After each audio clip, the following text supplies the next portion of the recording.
করছি। আজকে যারা আয়োজন করেছেন, বিশেষ করে আমাদের সংগঠক আনোয়ার হোসেন এবং আজহারুল ইসলাম আজাদকে কৃতজ্ঞতা জানাচ্ছি আমাদেরকে একীভূত করার জন্য।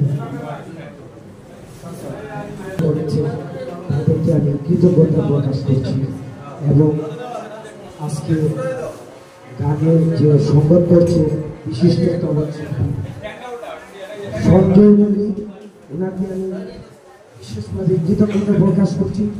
ওনার অনেক ব্যস্ততা ছিল, আমি ফোন করা মাত্রই যে বলছে যে আপনারা আমি আসতেছি। সঞ্জয় মল্লিকের বিদেশে আমরা একটু হাততালি দিই।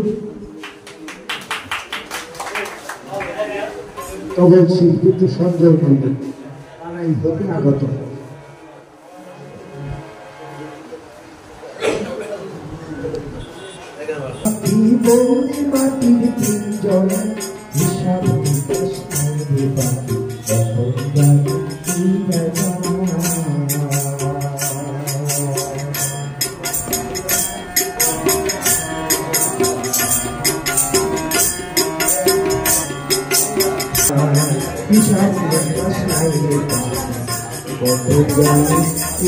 রাজা